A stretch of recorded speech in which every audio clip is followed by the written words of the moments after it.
So everyone have connected right now. So we will start our topic.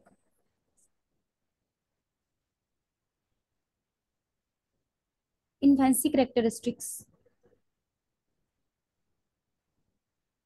शैशवावस्था की क्या विशेषताएं होती हैं उसके बारे में आज डिस्कस करेंगे हम।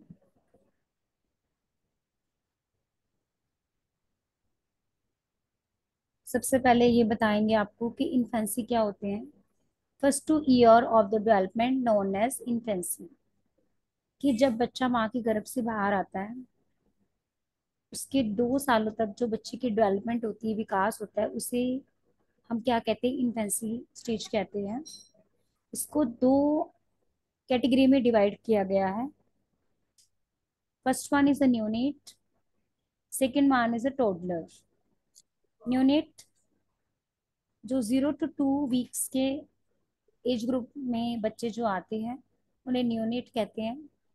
It is the shortest period of the development. ये विकास का एक छोटा सा टाइम पीरियड होता है। There is a plateau in this period of development. इसमें क्या होता है, बच्चे का जो सा है धीरे धीरे स्लोली डेवलपमेंट होती है। बच्चे की डेवलपमेंट की जो प्रक्रिया है वो बहुत ज्यादा स्लो होती है। और second one is a toddler.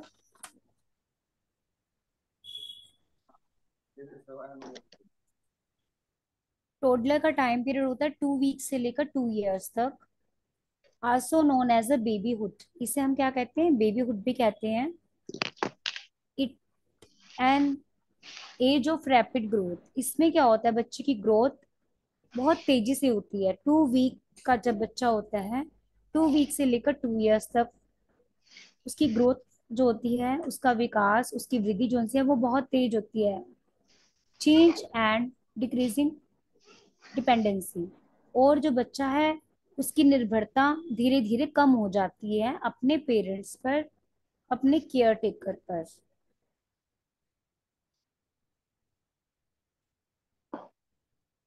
Infants as 0 to 3 months है।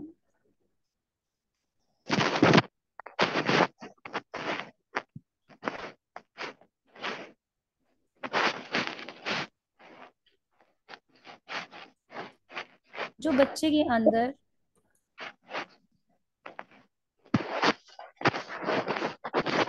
माइक ऑफ कीजिए, किसी का माइक ऑन है।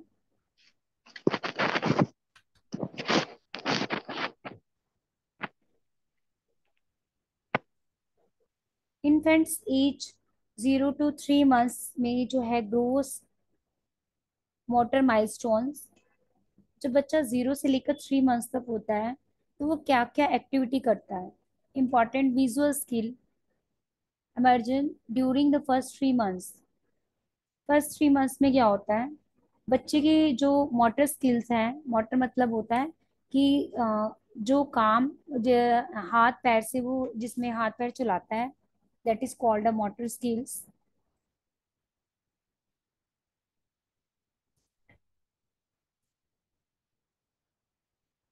Important visual skills emerge during the first 3 months. First 3 months में बच्चा क्या करता है, उसकी मोटर स्किल डेवलप होती है। This contribute to the child ability to reach the motor milestone. तो इसमें क्या करता है बच्चा, जो से है छोटे छोटे माइलस्टोन आते हैं ना मोटर वर्क करने। मान लो जैसे हाथ चला रहा है, उसके पास कुछ आ गया तो हाथ मार देगा, उसे पकड़ने की कोशिश करेगा। तो ये उसके माइलस्टोन जो से उसके अंदर एबिलिटी आ जाती है कि उनको पकड़ने की, छोटे छोटे टॉयज को हाथ में लेने की, जैसे सॉफ्ट टॉयज होते हैं like this. At 3 months, most baby can turn their head to both sides when on their back. जब 3 मंथ्स के होते हैं बेबी, तो वो अपने हेड्स को टर्न कर लेते हैं लेफ्ट और राइट साइड पर। लेफ्ट देयर हैंड्स, अपने हैंड्स को भी कर लेता है मूव। और when heads at your shoulder, जब उसके शोल्डर पे टच किया जाता है तो अपने हैंड्स को मूव करने लग जाता है वो। मूव देयर आर्म्स इक्वली, अपनी दोनों आर्म्स को इक्वली मूव कर लेता है। Begin to beat at the toys presently near them, अगर उसके पास कोई भी टॉय पड़े हैं तो उसको वो बीट करना शुरू कर देता है। Lift their hands up to 45 degree, 45 degree के एंगल पर बच्चा क्या करता है, अपने जो है हैंड्स को लिफ्ट अप कर सकता है। Bring their hands to the middle to their body, और जो अपने हाथों को अपनी बॉडी के मध्य में लेकर आ सकता है। और while on their back when presented with the toy, अगर उसके पीछे भी कोई टॉय पड़ा है तो वो वहां तक भी अपना हाथ को मूव कर लेता है। दिस इज द करेक्टरिस्टिक्स है 0 to 3 मंथ्स की बेबी की। अब नेक्स्ट है infants age 6 to 9 month. As baby enter the second half of the first years, they become more mobile and can move themselves around their environment on their own। जब बच्चा 6 से 9 month 6 to 9 month का होता है तो वो बच्चा अपने आप मूव करने लग जाता है। ठीक है। अपने एनवायरनमेंट में जहाँ भी वो बैठा है, आसपास के एनवायरनमेंट में वो अपने आप ही मूव कर सकता है। Babies may begin to crawl around 7 month. जब वो 7 मंथ का तो क्रॉलिंग करना शुरू करता है। अपने क्या बच्चे जो से होते हैं रड़ना शुरू कर देते हैं, that is crawl. At around 8 month 8 month पर जब वो बच्चा आता है तो baby can sit up by itself से अपने आप धीरे धीरे वो बैठना शुरू हो जाते हैं फॉर एक्सटेंडेड पीरियड्स। जैसे जैसे टाइम बढ़ता रहता है बच्चा जो सा है बैठना शुरू कर देता है। Can pull them self to their feet, और अपने पैरों को धक्का मारना शुरू कर देता है while they hold on the something to the leverage. अगर उसके आसपास कोई चीज आ रही है पैर के पास तो उसको पुश करेगा, वो हिट करेगा फीट से। By the next month age 9, जब वो 9 मंथ्स का हो जाता है baby can not only sit independently for a long time.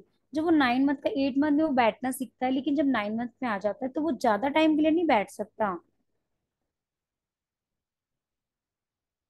But also reach and play with the twice, twice के साथ खेल लेता है वाइल मेंटेनिंग देयर बैलेंस, और उनके साथ अपना बैलेंस भी बना लेता है। Infants age 9 to 12 month. जब इन्फेंट्स की एज 9 to 12 मंथ की हो जाती है, जब एक बच्चा 9 to 12 मंथ में जाता है, तब उसकी ग्रोस मोटर माइलस्टोन क्या क्या होते हैं। At 1 year old most baby can do the following gross motor skill. 1 साल का बच्चा जो सा है वो ये मोटर स्किल्स कर सकता है। सिट विदाउट सपोर्ट, बिना सपोर्ट के अब वो बैठना शुरू कर लेगा। क्रॉल मतलब क्रॉलिंग कर लेता है, गिरता नहीं है क्रॉलिंग करते हुए। अदरवाइज अगर इससे कम एज का होगा तो वो क्रॉल करेगा तो वो गिर जाएगा, यानी कि वो जब नीचे रेड़ने की कोशिश करेगा तो वो गिर जाएगा। लेकिन जब वो 1 year का हो जाता है तब वो इजिली क्रॉल कर लेता है और उसे कोई गिरने का डर नहीं होता। Pull up to a standing position, अपने आप को स्टैंडिंग पोजीशन में वो खड़ा कर सकता है। Stand for a few second, कुछ सेकंड के लिए वो खड़ा भी हो सकता है। Walk while holding something for the support, अगर उसको कोई सपोर्ट दी जाएगी तो वो बच्चा चलने भी लग जाता है। आपने कहा होगा कि 1 साल के बच्चे को एक रेड़ा सा दे देते हैं तो वो सपोर्ट होती है एक तरह से, उसको देखकर वो वॉक करना सीखता है। Imitate you as you roll a ball, अगर आप बॉल देंगे उसकी तरफ तो वो उसकी तरफ बॉल जहां पर गिरेंगे तो उसकी तरफ वो भागने की कोशिश करेगा या क्रॉल करने की कोशिश करेगा उसके पीछे, उसको पकड़ने की कोशिश करेगा।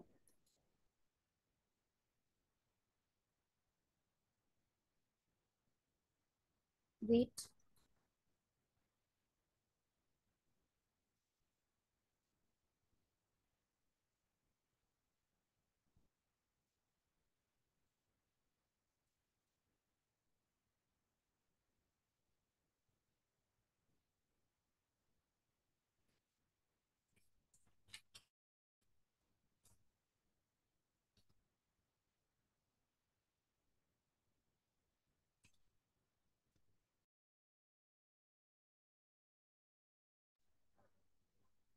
नाउ फिजिकल कैरेक्टरिस्टिक्स, बच्चे की जो शारीरिक क्या कैरेक्टरिस्टिक्स होती हैं वो मैं आपको बताने जा रही हूँ।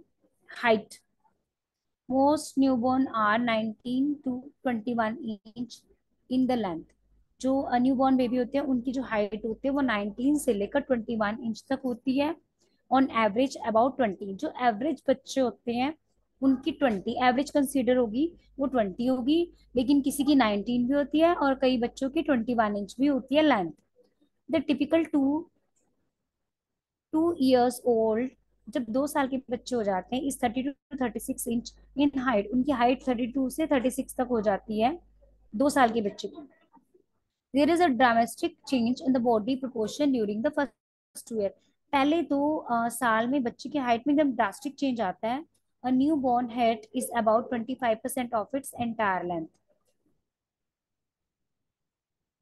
जो न्यू बॉर्न बेबी होता है उसकी जो हेड होता है वो 25% होता है उसकी पूरी लेंथ के। 25वां हिस्सा जो सा होता है लेंथ का पूरी बॉडी का, वो उसका जो सा है वो हेड होता है।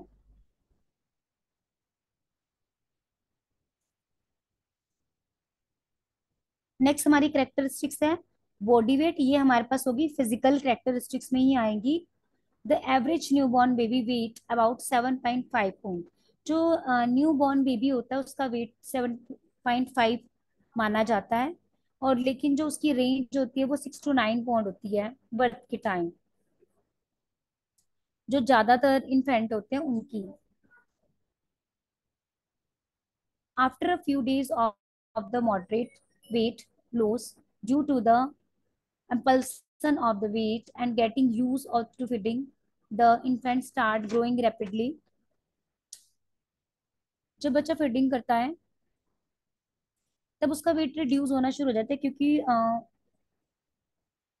और धीरे धीरे थोड़ा सा जब वो ग्रो होता है तो उसकी ग्रोथ बढ़ जाती है। Usually double in the weight by 4 months. Next 4 month में उसका वेट बहुत जल्दी डबल बढ़ जाता है।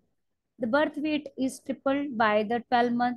सो a 7 pound baby now weight approximate 21 pound. जो हमारे पास न्यू बॉर्न बेबी होता है उसका जो सा वेट होता है 21 पाउंड हो जाता है जैसे जैसे उसकी ग्रोथ बढ़ती है। नेक्स्ट हमारे पास है फिजिकल अपीयरेंस आईज। जो आईज होती है वो ब्लू कलर की होती है, बच्चों की डार्क कलर की होती है। और स्वेलिंग होती है आईज के ऊपर, सूजी होती है। और कई बार क्या होता है हमें ऐसा लगता है जब न्यू बॉर्न बेबी होता है तो उसकी आईज में ना देखते हैं ऐसा लगता है कि बच्चा ना एक जगह देख ही जा रहा है, वो कहीं और क्यों नहीं देख रहा। तो ये जो 3 मंथ्स का बेबी होता है उसकी आईज की करेक्टरिस्टिक है mouth, tiny jaws and chin, fully cheeks. उसके जो चिक्स होते हैं वो पुली से होते हैं, गोलमटोल से होते हैं। उसकी टंग बहुत ज्यादा छोटी होती है। और ड्राई लिप्स, उसके जो लिप्स होते हैं वो ड्राई होते हैं। नोज शॉर्ट, नोज छोटा होता है, फ्लैट होता है बिल्कुल। नरिशिंग इज जिसको आराम से नरिश किया जा सकता है। स्किन, स्किन पिंक कलर की होती है, ड्राई होती है, पिंक होती है। और स्किन बहुत ज्यादा लूज सी होती है, सॉफ्ट स्किन नहीं कहते बेबी की।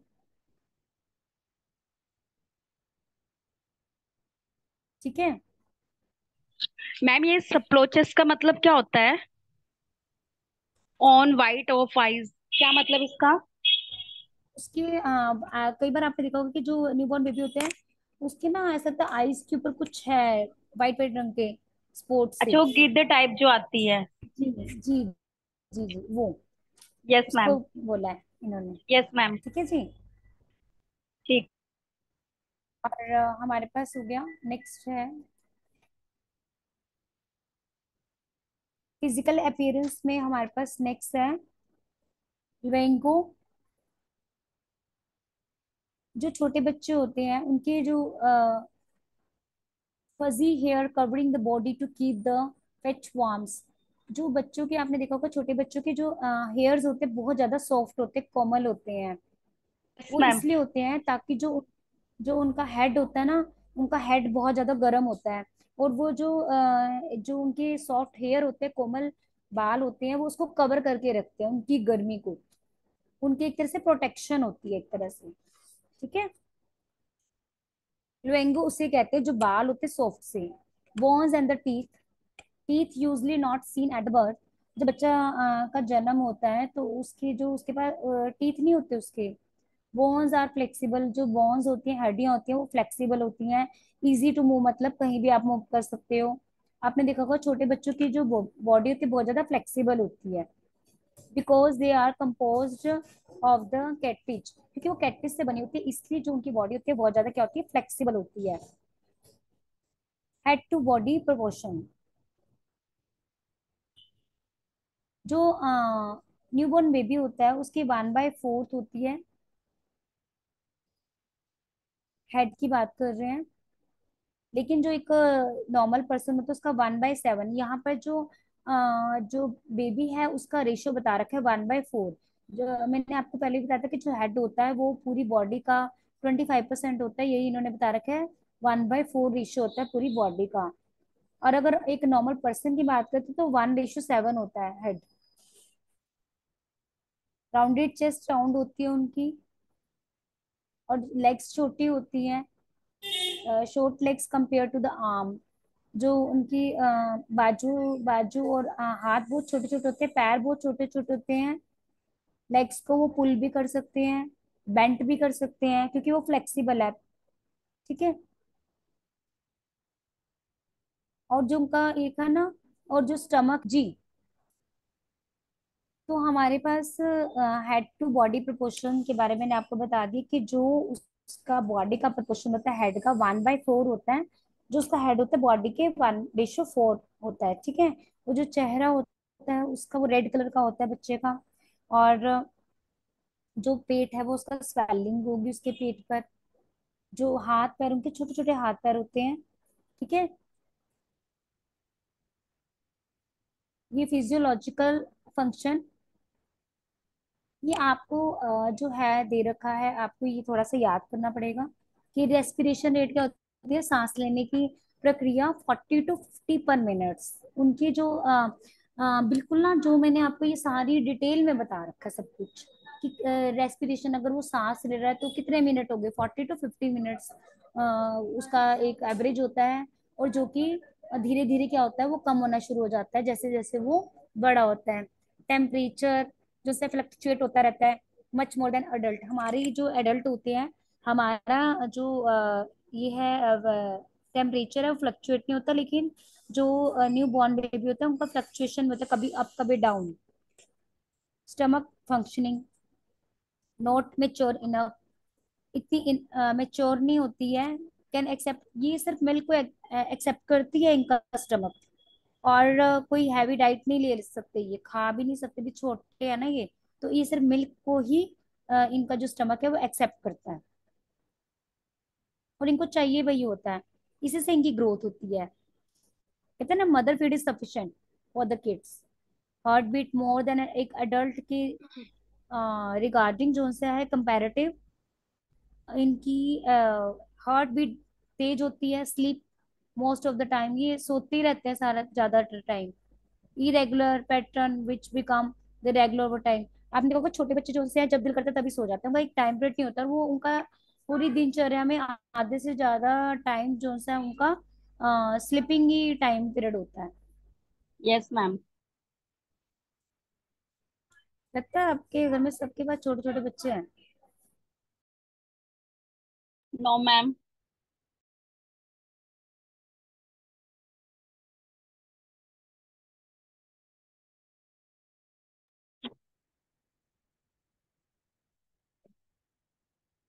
मैम आवाज नहीं आ रही आपकी।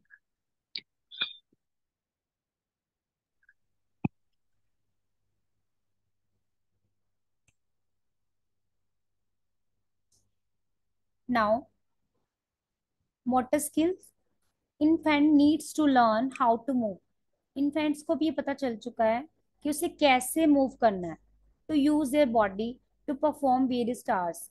कि अब उसको ये पता चल गया, जैसे धीरे धीरे वो बड़ा होता जा रहा है, जब 12 मंथ्स का 1 ईयर का हो जाएगा तो वो जो मैंने आपको एक टाइम पीरियड बताया था उसके बाद मोटर स्किल उसकी डेवलप हो चुकी है। अब जब वो इन्फेंट पीरियड का लास्ट एज होती है, जब वो उसके बाद चाइल्डहुड में जाने लगता है, तब वो क्या करता है, infant needs to learn how to move. अब उसको ये पता मैम चल चुका है। मैम मोटर स्किल का मतलब क्या होता है? मोटर स्किल का मतलब होता है कि जैसे आपने एक मोटर देखी है, मोटर मशीन काम करती है ना। Yes ma'am. मोटर मतलब क्या हुआ कि मशीन काम कर रही है तभी हमारा काम हो रहा है। कोई भी मोटर यस ले मैम। लो, है ना, कोई यस भी मैम। हमने काम करना तो वो मोटर से ही होता है। तो यहाँ पर मोटर स्किल क्या है कि बच्चा अपना हाथ पैर, अपनी जो शारीरिक क्रिया कर रहा है ना, जैसे हाथ पैर चलाना, हाथ पैर से जो यस भी मैम। काम करना है उसे मोटर स्किल कहते हैं। Okay ma'am. ठीक है। इन्फेंट नीड्स टू लर्न यानी कि एक्टिविटी करने लग जाता है बच्चा। Infant needs to learn how to move. Infants को ये पता चल जाता है कि मुझे मूव कैसे करना है। टू यूज देयर बॉडी, अपनी बॉडी को कैसे यूज करना है हमने। टू परफॉर्म वेरियस टास्क, हमें अलग अलग काम करने के लिए अपने किस बॉडी पार्ट को हमने यूज करना है, इतना बच्चे को पता चल चुका है। ठीक है, a process better known as a motor development, यानी कि उसके अंदर मोटर डेवलपमेंट अब जो सा है वो डेवलप हो चुका है। Initially baby movement are simply the uncontrol. जो छोटे छोटे बेबी होते हैं उनमें ये देखा जाता है कि वो अपने आप को कंट्रोल नहीं कर पाते। मान लो अगर बच्चा बेड पे क्रोल कर रहा है तो वो नीचे गिर जाएगा, वो अपने आप को कंट्रोल नहीं कर सकता, क्योंकि उसकी बॉडी जो सी है रिफ्लेक्सिव है। जब वो at the time of birth की बात है, infant relax it reflex begin to fade and when their body is grown stronger and mature। जब बच्चा धीरे धीरे बड़ा होने लग गया, वो बड़ा हो गया है, तब अब उसकी जो बॉडी है वो स्ट्रांग बनती जा रही है, उसके अंदर मेच्योरिटी आ गई है, थोड़ा सा मेच्योर हो रहा है वो। और अब उसकी जो बॉडी है फ्लेक्सिबल से स्ट्रोंगर हो चुकी है। पहले फ्लेक्सिबल थी तो वो गिर जाता था कई बार भी, क्योंकि वो अपने आप पे कंट्रोल नहीं कर पाता था, लेकिन अब वो मेच्योर हो चुका है, स्ट्रॉन्ग हो चुके हैं उसके body parts. Over time they learn to move their bodies parts relentlessly to perform both gross large and the fine motor skills. अब क्या हो गया कि वो जो है बड़ी बड़ी स्किल्स भी और छोटी छोटी मोटर स्किल्स भी कर सकता है। मान लो कोई उसके सामने बॉल आ गई तो बॉल को पकड़ के वो थ्रो भी कर सकता है। ठीक है, अगर कभी भी जरूरत पड़े तो वो अपने बॉडी पार्ट्स को मूव भी इजीली कर सकता है। In generally baby begin developing motor skill from the center of the body outwards and from the head to tail, कि वो अपनी बॉडी को आगे पीछे ऊपर नीचे सब जगह अपने हाथ को मूव कर सकता है, अपनी बाजू को मूव कर सकता है, अपनी लेग्स को मूवमेंट कर सकता है, क्योंकि अब वो थोड़ा सा और ज्यादा बड़ा हो गया है और इंडिपेंडेंट हो गया है। Children will develop at their own speed and pace. जो बच्चा होता है अभी, पहले वो इन्फेंट था, अब वो क्या हो गया, बच्चा हो गया, चाइल्ड की कैटेगरी में आ गया है, तो वो उसकी काम करने की स्पीड भी बढ़ जाती है। ठीक है, नेक्स्ट है रिफ्लेक्स।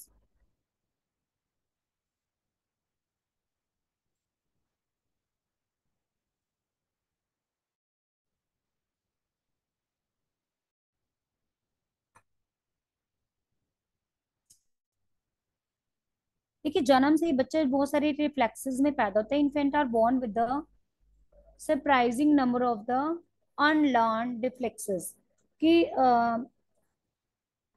बच्चे के जन्म से ही उसके अंदर बहुत सारे अनलर्न रिफ्लेक्सेस होते हैं, यानी कि जिनको उन्होंने कहीं से लर्न नहीं किया था वो ऑटोमेटिकली होते हैं उसके अंदर। That is the unlearn responses to stimulus, जो कि अनलर्न रिस्पॉन्सेज होते हैं स्टिमुलस के लिए। अब एक छोटा बच्चा, उसको कैसे पता, उसको किसी ने नहीं बताया कि मदर की फीड करनी होती है, लेकिन जब वो बच्चा एकदम पैदा होता है सबसे पहले उसको मदर की फीड दी जाती है। तो अनलर्न रिस्पॉन्स है ना, अनलर्न रिफ्लेक्सेस है। इसको टू पार्ट्स में कैटेगराइज किया हुआ है, the motor reflexes and the बेनी बिन reflex। First one is the motor reflex, is an outstretching of the arms and the legs in response to the loud noise। इसमें क्या करता है बच्चा, जो है अपनी आर्म्स को, बाजू और लेग्स को स्ट्रेच करता है। और क्या करती है, कोई आसपास के एनवायरनमेंट में कोई जोर की आवाज मारता है तो ये जो बच्चा है उसके लिए रिस्पॉन्ड करता है, अपनी बाजू को खोल लेगा वो। ठीक है, या किसी ने मान लो and then drawn in words as if embarrassing. अगर मान लो उसको वो चीज पसंद नहीं है तो वो इरिटेट होना शुरू कर देगा, वो आवाज उसको पसंद नहीं आ रही तो वो रोना शुरू कर देगा। ठीक है, देखा होगा आपने एक छोटे से बच्चे को, अगर कोई बहुत ज्यादा लाउड वॉइस आता है तो वो क्या करता है, अपने हाथ पैर मूवमेंट करना शुरू करता है, ऐसे हाथ पैर को भगाना शुरू कर देता है, जैसे कि एक तरह से मोटर चला रहे हो। गर्दन अपनी इधर उधर देखने लग जाएगा, चीखें मारने लग जाएगा। नेक्स्ट हमारे पास है baby reflex, is an outward projector of the big toe and fanning of the others when the sole the foot is touch. जब बच्चे के पैर में हम टच करते हैं तो जैसे उससे गुदगुदी टाइप होता है वो उसको होता है, और फिर वो अपनी मूवमेंट करने लग जाता है लेग्स की।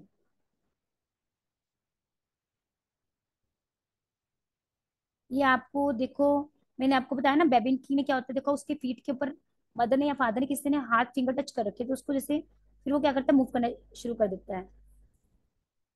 ठीक है।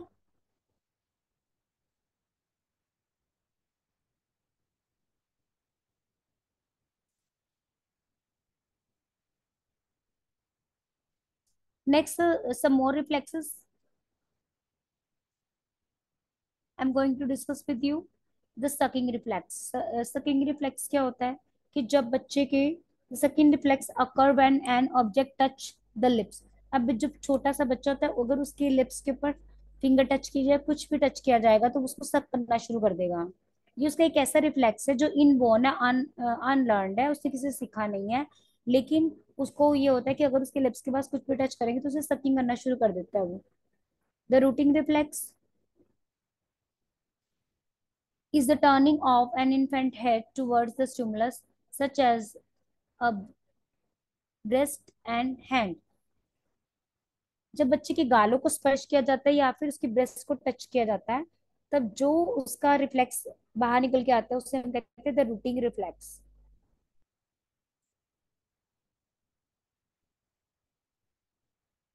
अगर उसके गालों को टच करती है, या तो वो हंसता है, या फिर कई बार वो उसको लगता है कि नहीं ये मेरे पेरेंट्स नहीं है, तो वो रोने लग जाता है। तो इसे हम कहते हैं routing reflex. The next one is the grasping reflex. इसमें क्या करते हैं, टच द पाम। जब बच्चे के पाम को टच किया जाता है, तो जो रिफ्लेक्स निकलता है उसे कहते हैं हम ग्रेस्पिंग रिफ्लेक्स। मान लो जब हम बच्चे की हथेली के ऊपर ऐसे टच करते हैं, तो बच्चा क्या करता है, ऐसे पकड़ लेता है, उसे कर लेता है ना, एकदम मुट्ठी बंद कर लेता है। तो इसे हम कहेंगे ग्रेस्पिंग रिफ्लेक्स। नेक्स्ट हमारे पास है प्लांटर रिफ्लेक्स।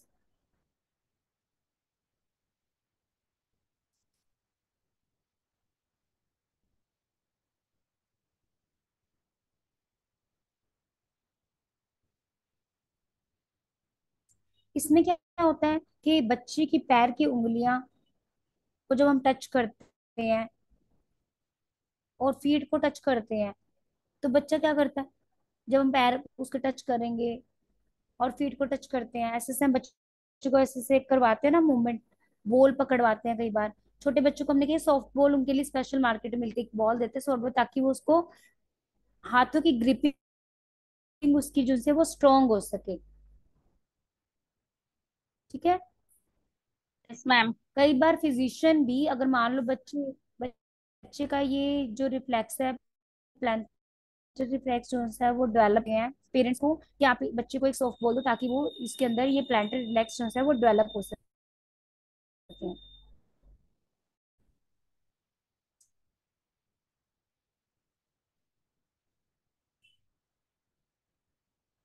ठीक है। ओके जी। समझ आया आपको आज yes ma'am.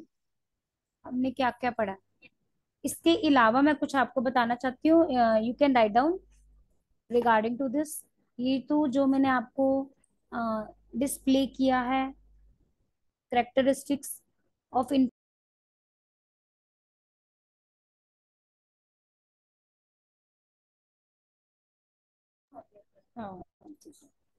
Ji.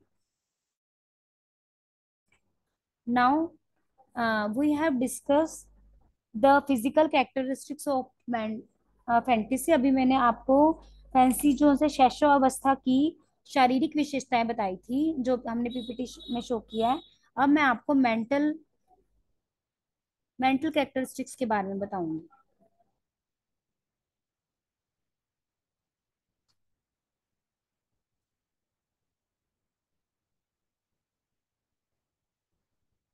Mental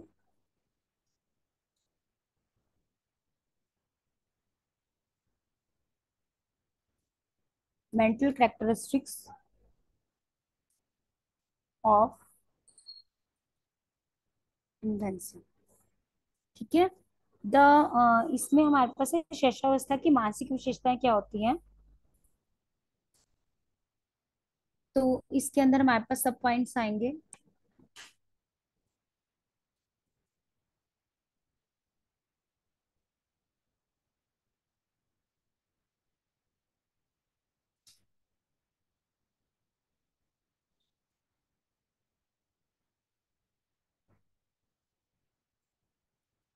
first one is,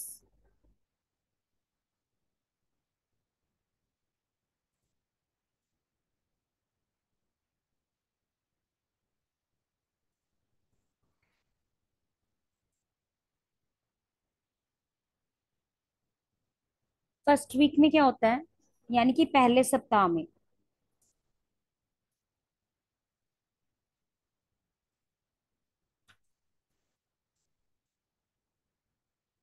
dear student, मैं आपको फर्स्ट वीक के अंदर जो आपको डिटेल बतानी है वो मैं बता रही हूँ, आप राइट डाउन कर सकते हैं। फर्स्ट वीक में क्या करता है, जो नवजात शिशु का मस्तिष्क कोरे कागज के समान होता है, जिस पर वह अनुभव लिखता है।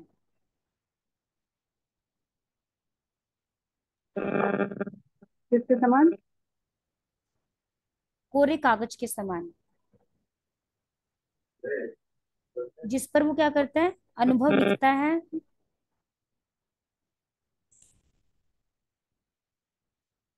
जो नवजात शिशु होता है, वो जन्म के समय से ही कुछ कार्य जानता है।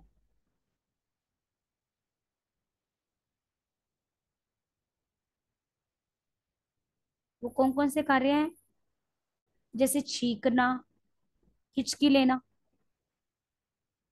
दूध पीना, हाथ पैर को हिलाना। अगर मान लो उस बच्चे को आराम नहीं मिल रहा, तो आराम ना मिलने पर रोकर अपने कष्ट को बताना।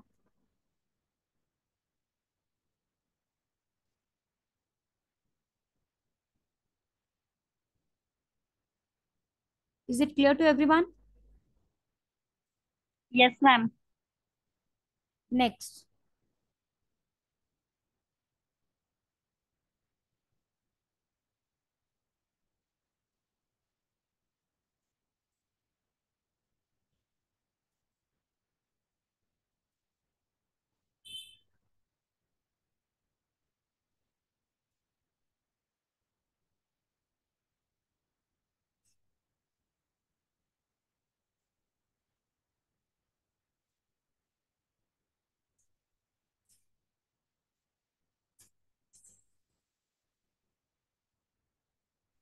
नेक्स्ट हमारे पास है सेकेंड वीक में।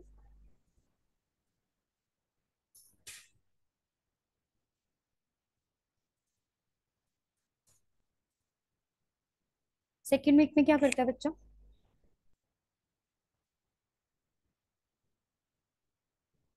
सेकेंड वीक में बस बच्चा क्या करता है, प्रकाश हो गया, कोई चमकीली वस्तु उसके सामने आ गई, या कोई बड़ी आकार की वस्तु को बहुत ज्यादा ध्यान से देखता है।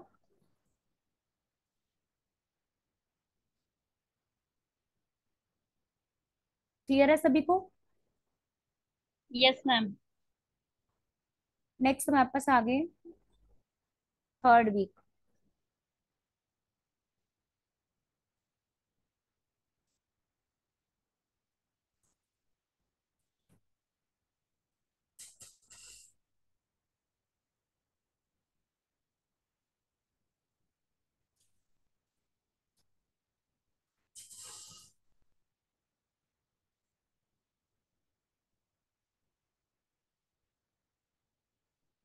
नेक्स्ट थर्ड वीक लिखेंगे आप सभी।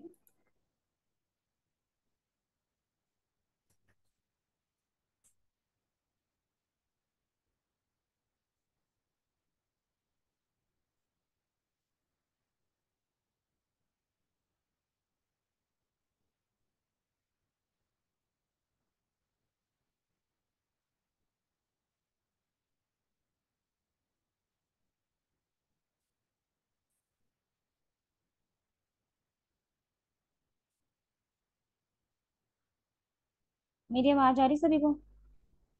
मैम आपकी आवाज आ रही है। जी। जो हमारे पास थर्ड वीक होगा उसमें क्या करेगा, बच्चे को मान लो भूख का अनुभव हो गया, तो वो क्या करेगा, चीखने लग जाएगा, चिल्लाने लग जाएगा। उसको कोई कष्ट हो रहा है तब वो चीखने लग जाएगा, रोने लग जाएगा, रोकर अपनी प्रॉब्लम को व्यक्त करेगा। और हाथ में दी जाने वाली जो भी वस्तु है उसको पकड़ने की कोशिश करेगा।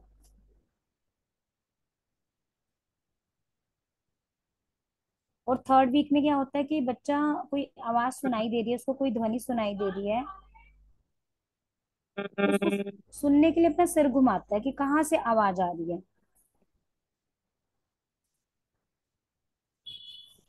क्लियर है सभी को? Yes ma'am.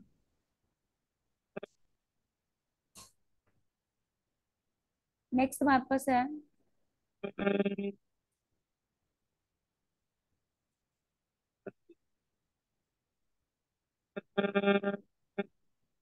फोर्थ वीक, हमारे पास क्या कहेगा?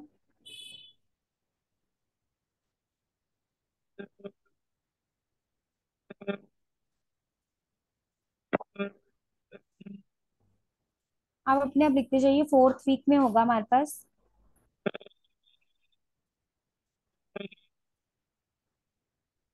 बच्चे का अगर मान लो कोई टॉय लूज हो जाता है, गुम जाता है, तो उसको ढूंढने की कोशिश करेगा। अब उसके अंदर इतनी आ, समझ आ गई है कि जो उसकी कोई चीज गुम हो गई है, अब उसका कोई टॉय गुम हो गया है, तो उसको ढूंढना कैसे है, ढूंढने लग जाता है वो बेसिकली।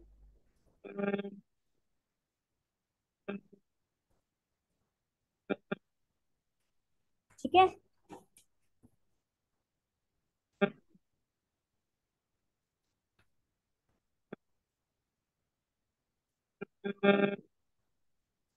नेक्स्ट फिफ्थ वीक में क्या होगा? मैम बीच में ऐसे किड़किड़ की आवाज आ रही है। बेटे ये किसी और का लगता है मुझे, माइक ऑन है मेरे अलावा। अगर किसी का माइक ऑन है तो आप ऑफ कर लीजिए।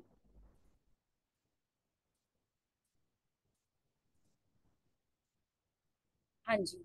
जो हमारे पास अब किस कौन सी वीक की बात कर रहे थे? Fourth fourth week. Week. Fourth week में क्या करता है बच्चा? खिलौना अगर कोई गुम हो गया तो उसको ढूंढने की कोशिश करता है।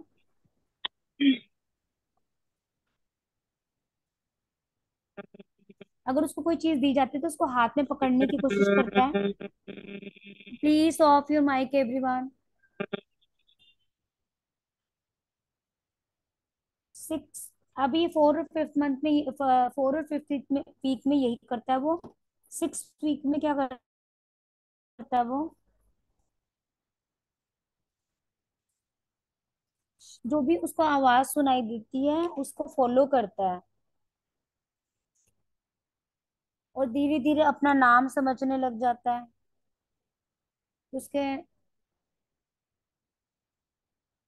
और वो प्यार को भी समझना शुरू कर देता है, गुस्से को भी। अगर मान लो उसके पेरेंट्स उसको गुस्सा कर रहे हैं तो उसको पता चल जाएगा एक्सप्रेशन देख के कि मुझे गुस्सा किया जा रहा है या मुझे प्यार किया जा रहा है।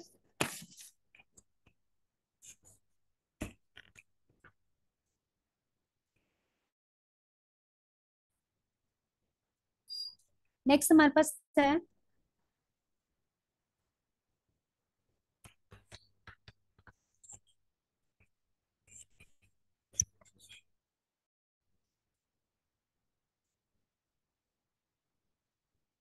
एट्थ मंथ में।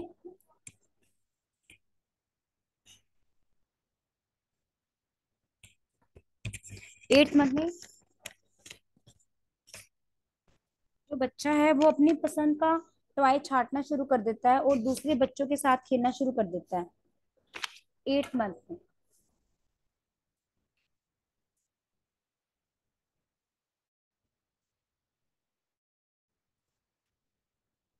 नेक्स्ट हमारे पास है, सॉरी एट, नेक्स्ट हमारे पास है एट तो नाइन्थ मंथ में यही करता है कि अगर उसको कोई उसका पसंद का खिलौना, तो बहुत सारे खिलौने होंगे तो फिर वो अपने पसंद के खिलौने को ही वो चूज करता है।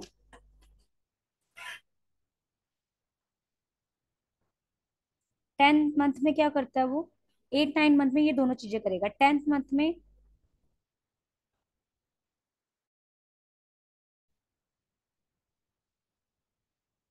वो, और जैसे उसके साथ के बच्चे हैं, शिशु विभिन्न प्रकार की आवाजों और दूसरे शिशु की गतियों का अनुसरण करता है, और खिलौने छीने जाने पर क्या करता है, उसको गुस्सा आ जाता है, विरोध करता है उसका वो।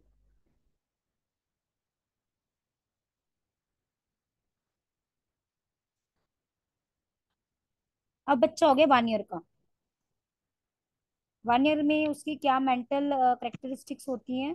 मैम आप ये वीक्स में बता रहे थे ना, अब मंथ में बताने लगे हैं। हम ये ना सब मंथ में था। ये फर्स्ट वीक के बाद हमारे पास ये जो है ना, एक मिनट, वीक के बाद मंथ में आना था। चलो आप 1 ईयर वाला करो, मैं एक बार दोबारा से रिकॉल करवा दूंगी, ठीक है। क्या क्या ओके। करेक्शन करनी है आपने। 1 ईयर में बच्चा क्या कर रहा है। ये 1 वीक, जो 2 वीक मैंने आपको बताया ना, उसकी जगह मंथ कर लीजिए आप। मंथ के बारे में बता रही थी मैं आपको। अब ये जब हो गया हमारे पास, 1 ईयर का बच्चा हो गया है।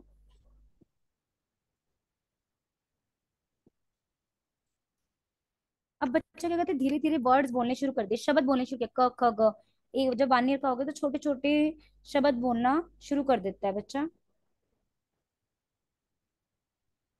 नेक्स्ट हमारे पास है 2 ईयर्स में, जब 2 साल दूसरा ईयर होता है, दूसरे वर्ष से लगता है। अब वो क्या कर रहा है, वर्ड्स को कंबाइन करके सेंटेंस बनाना शुरू करता है, शब्दों को क्या करता है वो, जोड़ना शुरू करता है, 2 शब्दों वाले वाक्य बोलना शुरू करता है। जैसे टब टब, चब चब, कब कब, 2 शब्दों को वो जोड़ लेता है। जब 2 साल का पूरा होने वाला होता है तो वो कम से कम 100 और 200 तक शब्दों तक मतलब बोल लेता है वो। जब वो 3 ईयर्स का होता है, अगर उससे पूछेंगे व्हाट इज योर नेम, तो he is able to explain, वो अपने आप अपना जो नाम है वो इजिली बता पाएगा 3 ईयर्स में।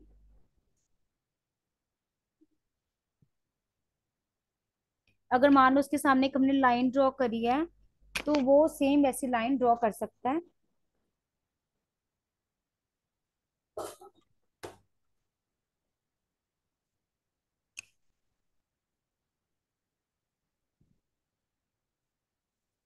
4 ईयर्स में बच्चा, अब क्या होगा, 4 ईयर में जब एंटर करता है तो वो अपनी काउंटिंग भी करने लग जाता है, गिनती करने लग जाता है। मैम थर्ड ईयर में क्या था?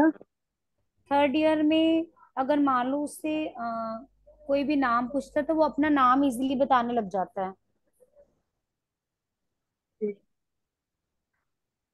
और अगर मान लो कोई स्ट्रेट लाइन किसी ने खींची है तो वो वैसी लाइंस खींचने लग जाता है, इतनी उसके अंदर आ जाता है। मेंटल उसकी स्किल इतनी डेवलप हो जाती है कि अगर कोई लाइन ड्रॉ कर रहा है तो वो सेम देख के वैसे लाइन ड्रॉ कर सकता है।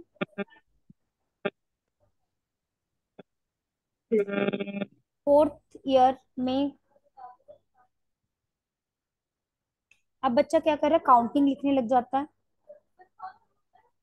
उसको छोटी और बड़ी लाइन के बीच में डिफरेंस पता चल जाता है,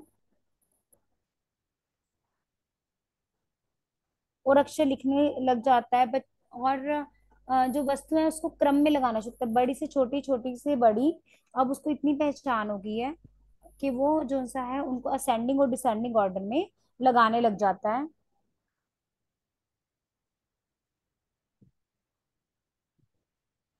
जब बच्चा 5 साल का होता है, 5 ईयर्स का होता है,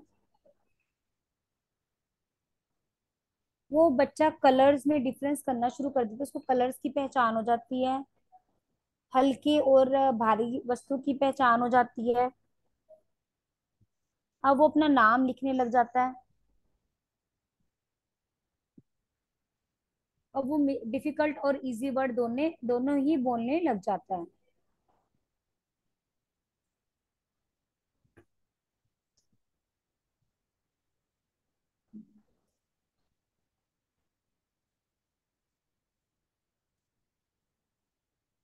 These all are the characteristics of the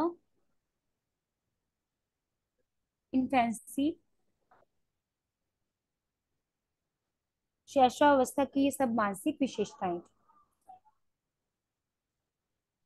समझ आई सभी को। मैम।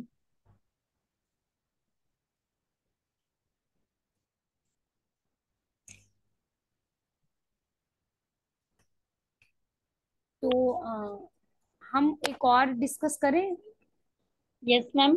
इसके इमोशनल कैरेक्टरिस्टिक्स भी डिस्कस करें आज।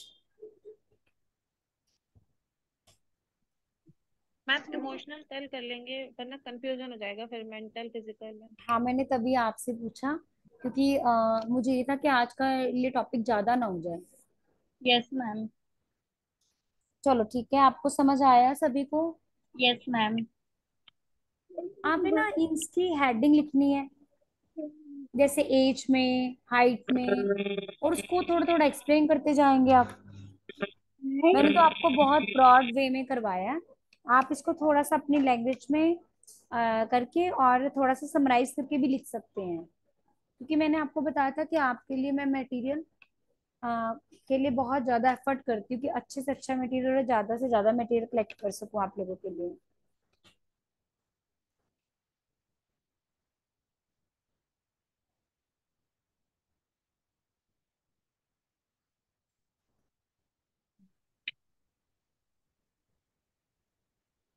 Anybody have any doubt?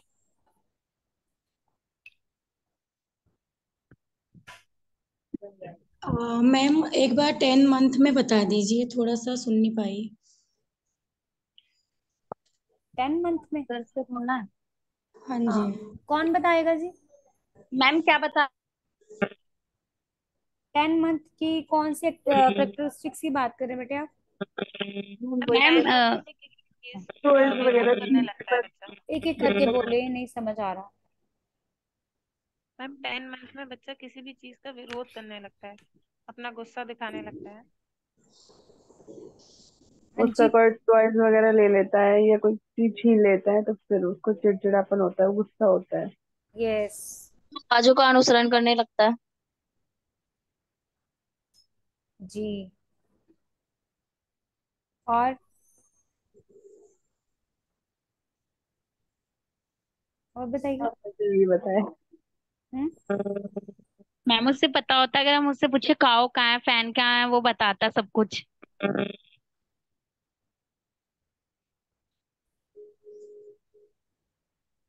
ये तो नहीं है। अब बताइए, और कोई डाउट क्लियर हो गया पिंकी आपको? Yes ma'am. आपको आज का टॉपिक समझ आया यस मैम। सभी को? Yes ma'am. ये तो ज्योति की आवाज आई जा रही है, ज्योति है ना? यस हाँ। मैम। आज लगता है मैम ज्योति। आवाज थोड़ा लाउड है, जो हमारी नहीं, क्या बात है, ज्योति और एक्चुअली किसी को समझ नहीं आता? एक्चुअली में नहीं, ज्योति एक्चुअली में ज्यादा मैम ध्यान मैं दे रही है ना। अरे मैम नो, ऐसा कुछ नहीं, मैं ज्यादा बोलती हूँ इसीलिए। नहीं नहीं नहीं नहीं, ऐसी बात नहीं है। देखो, रिस्पॉन्ड तो और किसी को चाहिए होता है ना, रिस्पॉन्सेस। हमें कैसे पता चलेगा यस आपको मैम। अच्छा लग रहा है कि नहीं लग रहा? Yes ma'am. पिंकी, जी मैम। समझ आया बेटे? जी मैम, आ शशि? गया। मैम ठीक है। किसी को कुछ पूछना है आज के टॉपिक में? नो मैम, क्लियर है। आपके पास ना सही। क्वेश्चन सिर्फ यही आएगा कि मतलब कि जो इन्फेंसी की करेक्टरिस्टिक्स क्या होती हैं, तो आप इसको अलग अलग भी दिखा सकते हैं और इकट्ठे भी दिखा सकते हैं, है ना? जैसे मेंटल करेक्टरिस्टिक्स होगी, उसमें कितना कुछ बता दिया मैंने आपको, फिजिकल में भी। तो आप इसको और ज्यादा शॉर्ट में करके लिख सकते हैं। एक्सक्यूज मी जी मैम। जी। मैम क्वेश्चन कैरेक्टरिस्टिक्स पे आएगा तो इसकी डेफिनेशंस भी लिखनी है। बिल्कुल बिल्कुल लिखेंगे आप। सबसे पहले मीनिंग लिखेंगे, फिर डेफिनेशन लिखेंगे, then come to the characteristics. And writer के बारे में भी लिखनी है किसके बारे डेफिनेशन में? या ऐसे ही? किसके बारे में? मतलब राइटर के अकॉर्डिंग डेफिनेशन लिखनी है या ऐसे ही? यस यस यस, डेफिनेशन में आता ही राइटर है। जी। आप पहले मीनिंग देंगे किसी भी चीज का। अगर आपके पास कोई भी क्वेश्चन आता है, if you want to score a good marks, तो आपका पेपर अटेम्प्ट करने का बेस्ट वे कि क्या है कि आपने सबसे पहले उसका मीनिंग देना है। इंट्रोडक्शन। Yes, introduction. या इंट्रोडक्शन दे दीजिए, फिर उसके बाद मीनिंग दीजिए, देंगे मीनिंग आप। And then definition. Definition, then come to the characteristics. Come to the main point. Clear है सबको? Okay ma'am. ये आपके क्वेश्चन को और ज्यादा एनहांस कर देगा और बहुत ज्यादा अट्रैक्टिव बनाएगा आपके पेपर को। Yes ma'am. और जो हेड पॉइंट्स होते हैं उनके लिए आप ब्लैक स्केच या ब्लैक कलर यूज कर सकते हैं, ब्लैक पेन यूज कीजिए हेड पॉइंट्स के लिए। और जो सब पॉइंट्स होंगे उसके अंदर आप अपना ब्लू यूज करेंगे। तो कहने का मतलब ये है कि अपने पेपर को आपको प्रेजेंटेशन भी आनी चाहिए बेसिकली, कि आपको कैसे प्रेजेंट करना अपने पेपर को, कि आपके और बच्चों से आप अच्छे मार्क्स स्कोर कर सको उनके कंपैरेटिव। किस टाइप से मैम? हाँ जी। जैसे किस तरीके से बोला आपने? जो भी हेड पॉइंट्स होंगे उनके लिए आप ब्लैक पेन यूज कर सकते अच्छा हैं, अच्छा, हाँ है ना। और हाँ, हेडिंग से पता चल जाएगा ना, फिर हाईलाइट रहेगा। हाईलाइट कर सकते हैं किसी तरीके से भी आप, ताकि पता चले कि मेन हेड पॉइंट्स हैं आपके। और आपने कोशिश करनी जी कि हर क्वेश्चंस के अंदर आप अपने पॉइंट्स जरूर बनाएं। अगर मान लो आपके पास कोई मटेरियल, आपके पास कोई बुक भी है, उसके अंदर मान लो करेक्टरिस्टिक्स हैं किसी भी चीज की, ग्रोथ एंड डेवलपमेंट की या इन्फेंसी की, तो आप उसको हेड पॉइंट्स में बनाएं, उसके अंदर उस पॉइंट्स को पढ़ें और उसको हेड पॉइंट दे पहले। ठीक है। Yes okay ma'am. मैम। जैसे कल परसों एक क्वेश्चन था, मैंने उसके अंदर हेड पॉइंट्स नहीं थे, मैंने आपको बना के दिए थे, तो आप अपने अकॉर्डिंग भी कंस्ट्रक्ट कर सकते हैं। ठीक है। एक्सक्यूज मी जैसे मैम। मान लो हम छोटा बच्चा, हम कहते हैं कि जो छोटा बच्चा होता है वो इजी टू मूव हो सकता है इधर से उधर, है ना, क्योंकि उसकी बॉडी जो होती है वो फ्लेक्सिबल होती है, तो आप क्या हेड पॉइंट दे देंगे, फ्लेक्सिबिलिटी, ऐसे। जी, एनीबडी वांट